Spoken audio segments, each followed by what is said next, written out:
Bismillahirrahmanirrahim. Assalamualaikum warahmatullahi wabarakatuh. Yang terhormat Ibu Irianti Usman selaku dosen pengampu mata kuliah Psikologi Kepribadian 1. Izinkan kami untuk memperkenalkan diri.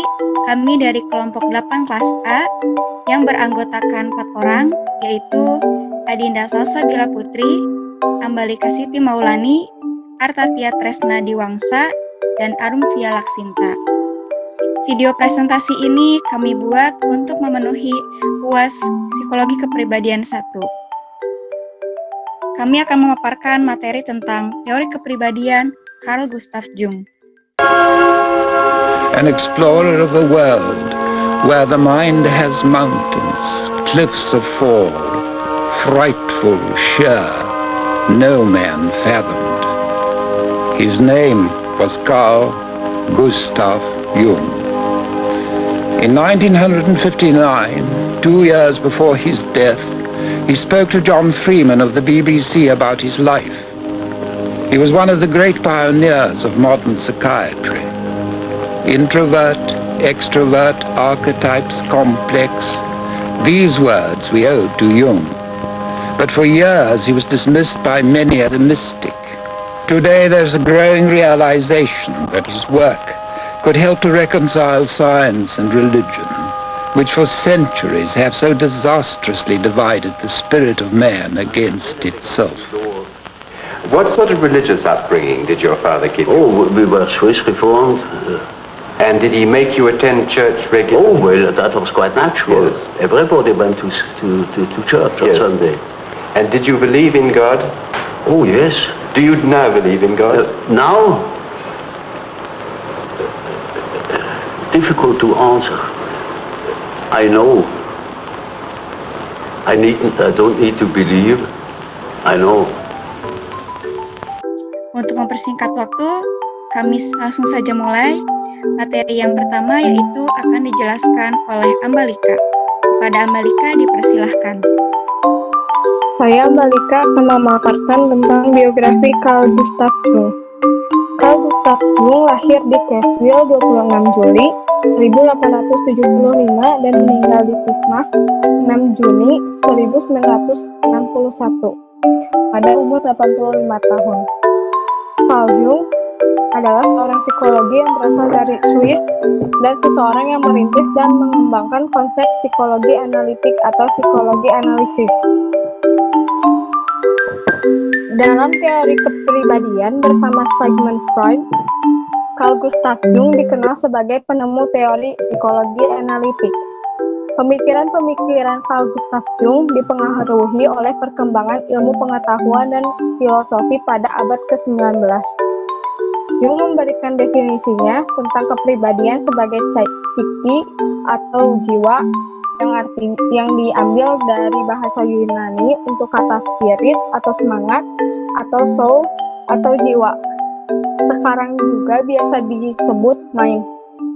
Merangkul semua pemikiran, perasaan, tingkah laku, sadar dan ketidaksadaran. Lalu ada teori yang terkenal dari Jung ialah tentang ketidaksadaran kolektif atau collective unconscious sebagai salah satu konsep dari tentang kepribadian manusia. Yang pertama ada ego. Ego menjadi unsur yang menentukan persepsi, pemikiran, perasaan, dan ingatan yang memasuki kesadaran dalam otak kita. Sehingga dengan demikian, apa yang memasuki otak kita adalah hasil dari saringan atau proses seleksi. Ketidaksadaran personal yang kedua. Banyak sekali pengalaman yang dialami oleh setiap manusia, namun dari sekian banyak pengalaman tersebut, banyak yang telah hilang karena terlupakan atau sengaja direpresi atau ditekan sehingga tidak membuatnya menjadi sebuah kesadaran Pada akhirnya pengalaman-pengalaman tersebut akan masuk ke dalam ketidaksadaran personal. Yang ketiga ada ketidaksadaran kolektif, yaitu ketidaksadaran yang disusun oleh gambaran-gambaran dengan bentuk pemikiran yang kuno atau jejak ingatan dari nenek moyang kita di masa lalu, bukan hanya masa lalu manusia, tetapi juga masa lalu sebelum peradaban manusia dimulai dan juga evolusi dari pertalian keluarga yang terdahulu. Sekian pemaparan dari saya kembalikan lagi kepada Adinda. Baik, terima kasih Mbak Lika atas pemaparannya. Kemudian materi selanjutnya akan dipaparkan oleh saya sendiri. Baik, saya Adinda Salsabila akan menjelaskan materi tentang archetype.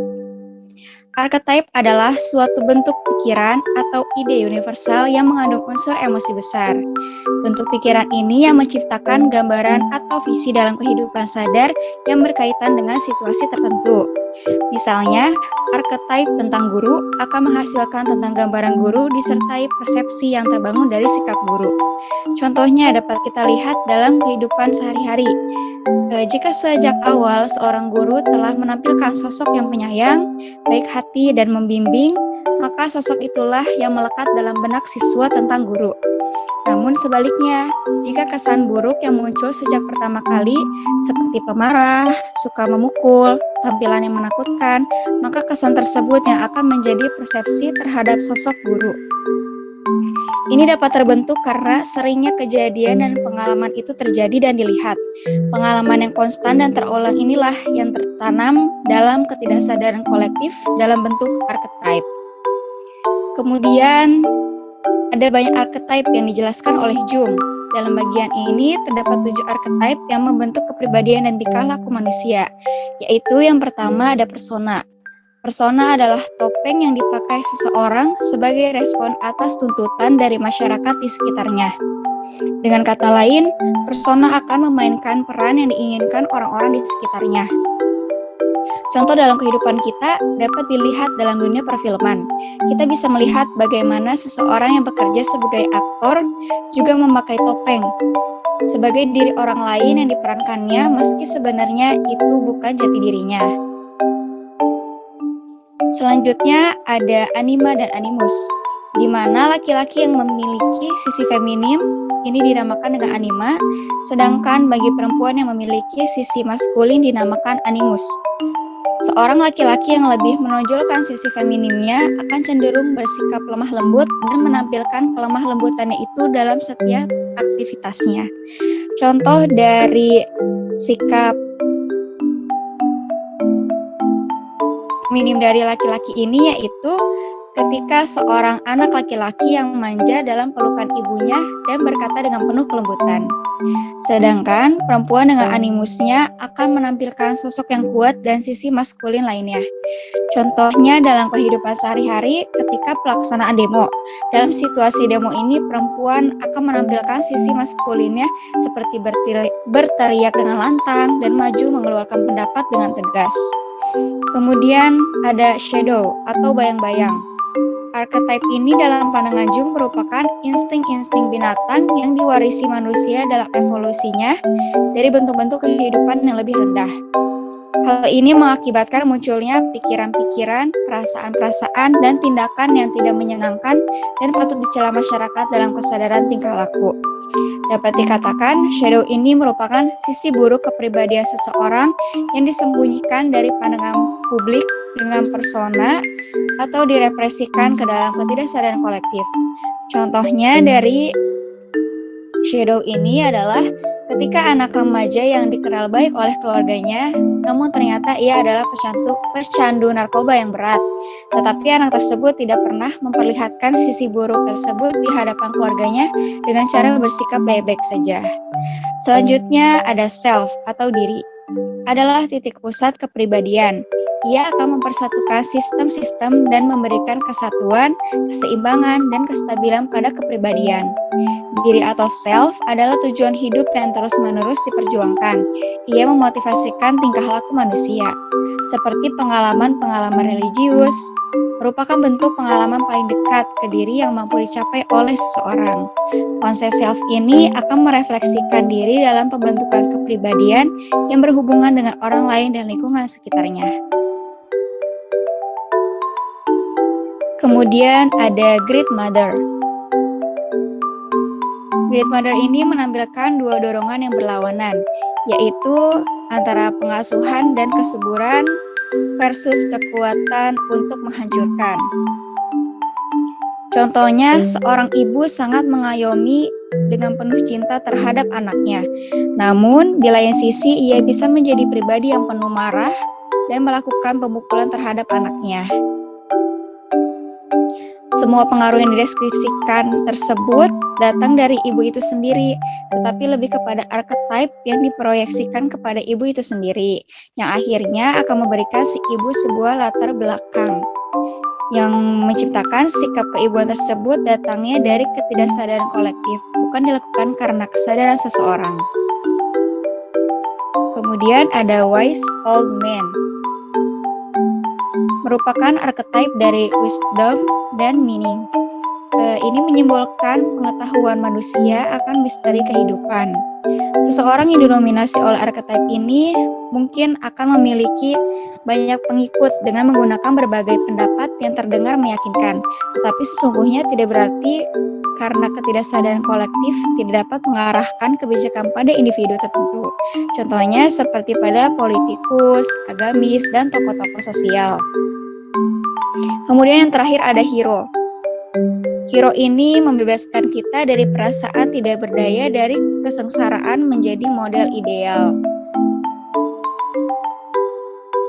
Dipresentasikan dalam mitologi dan legenda sebagai seseorang yang sangat kuat dan memerangi kejahatan, walau pada akhirnya dikalahkan oleh seseorang atau sesuatu yang sepele. Jung, 1991. Contohnya ini seperti kita dapat melihat dari Superman, karakter hero Superman.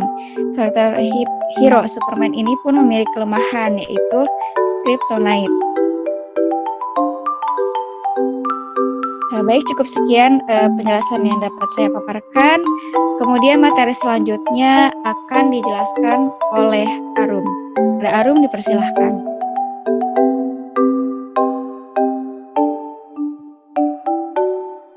Baik, terima kasih Adinda. Selanjutnya ada implikasi terhadap interaksi sosial manusia. Konsep kepribadian, Carl Gustav Jung, dapat dipahami manusia adalah individu yang sangat dipengaruhi oleh kejadian masa lalu yang terwujud dalam ketidaksadaran.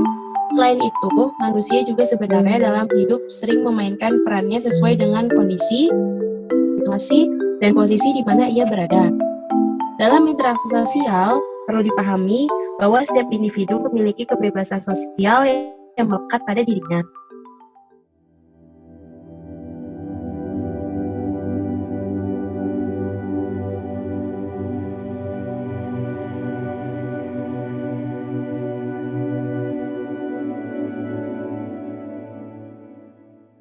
If you are unconscious about certain things that ought to be conscious, then you are dissociated.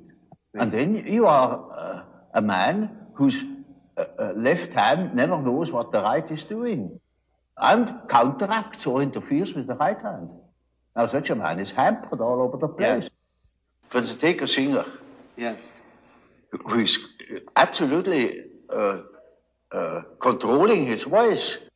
Suddenly he can't sing.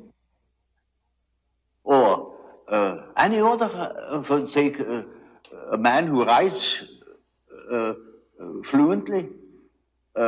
Suddenly he makes a ridiculous mistake. There, his habit doesn't function. It may be, that what the unconscious has to say is so disagreeable that one prefers not to listen.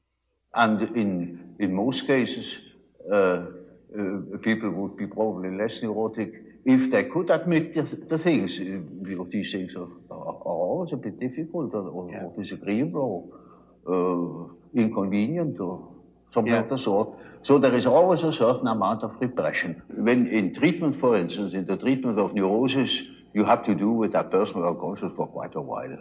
And then only dreams come that show that the collective unconscious is touched upon. Yes. Now, as long as there is material for personal nature, you have to deal with the personal unconscious. But when you get to, say, to a question, to a problem, which is no more merely personal, but also collective, you get collective dreams.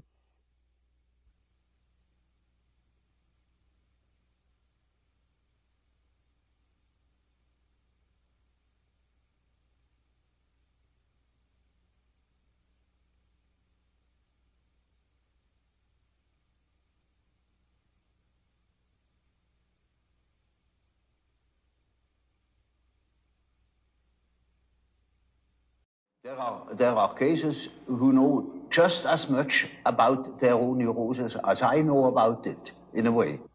In such cases, I can start right away with posing the problem.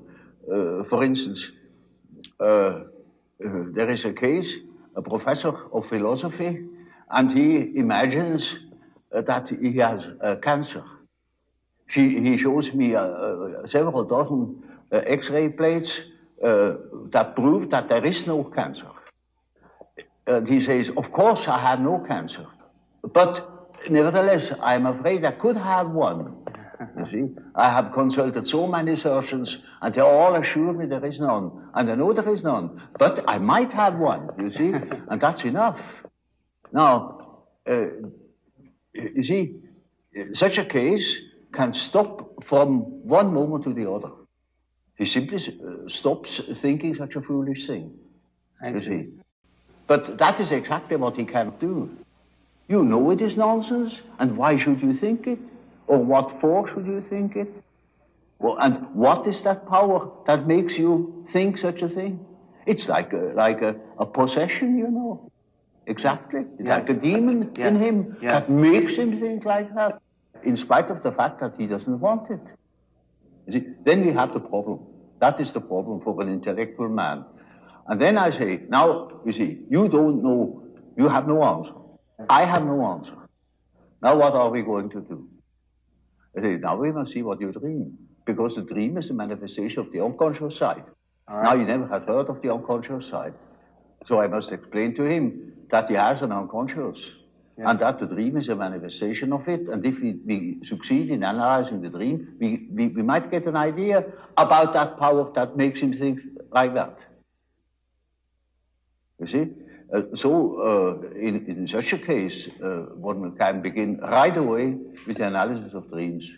And in all cases that are a bit serious, mind you, this is not a simple case, this is a very serious and difficult case. In spite of the simplicity of the phenomenology, of the symptomatology. In all cases, after the preliminaries, as it were, history of the family, the medical anamnesis, etc., we come to that question. What is it in your unconscious that makes you wrong, that hinders you to think normally? And then we are there where we can begin with the observation of the unconscious. And then day by day, one goes on by the data the unconscious produces. You see, we discuss the dream, and that gives a new surface to the whole problem. And he will have another dream, and the next dream gives again an answer, because the unconscious is in a compensatory relation to consciousness. And after a while, we get the full picture. And if he has the full picture and has the necessary moral stamina, well, then he can be cured. But in the end, it is a moral question whether a man applies what he had learned or not. Selanjutnya ada perbedaan teori dari Jung dan Freud.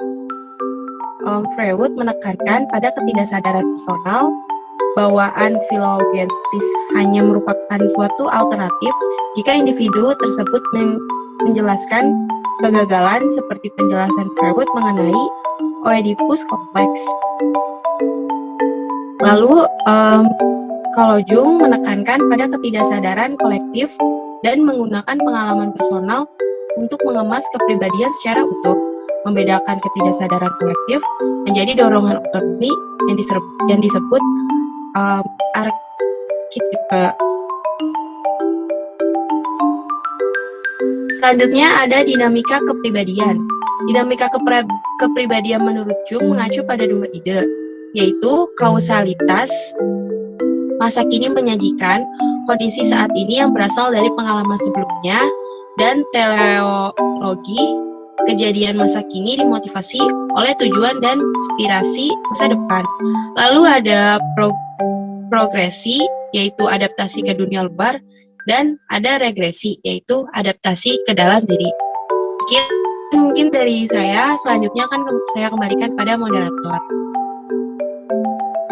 Baik, terima kasih kepada Arum atas pemaparannya.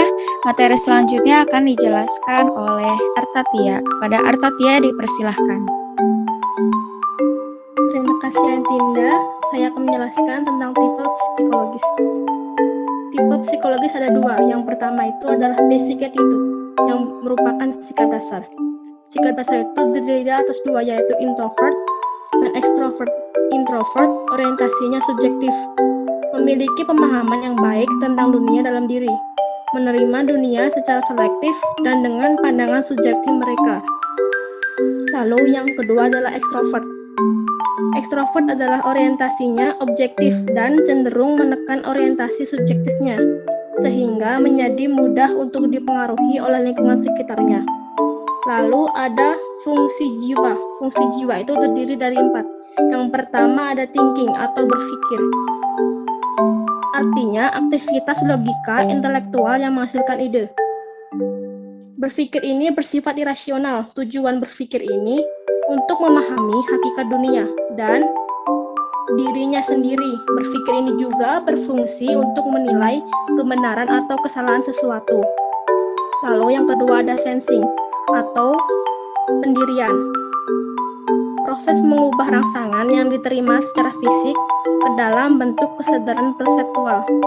Fungsi perseptual atau fungsi kenyataan ini akan menghasilkan bentuk-bentuk representatif dunia ini dengan macam benda atas segala kualitasnya. Lalu yang ketiga ada feeling. Feeling merupakan proses evaluasi sebuah ide atau kejadian yang merupakan aktivitas sadar. Disinilah fungsi ini mengevaluasi atau menilai. Nah, dengan perasaan ini, maka setiap orang akan memperoleh pengalaman subjektif seperti dapat merasakan kenikmatan, rasa amarah, sedih, senang, dan lain sebagainya. Lalu yang terakhir ada intuisi. Intuisi ini merupakan persepsi yang berada di luar sistem kesadaran yang didasarkan dari fakta mutlak yang mendasar. Misalnya saja orang yang intuitif dapat melampaui fakta-fakta, perasaan-perasaan, dan ide-ide dalam mencari hakikat kenyataannya.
Lalu yang terakhir adalah self-realization.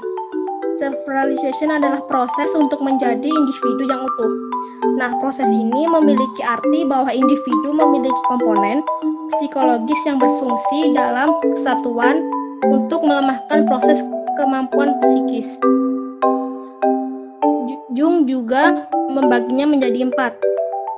Yang pertama adalah meminimalkan persona, lalu yang kedua adalah mengenali animal dan animusnya. Yang ketiga, mencapai keseimbangan antara introversi dan ekstraversi. Lalu yang terakhir adalah menempatkan seluruh 4 tahapan fungsi ke dalam posisi superior.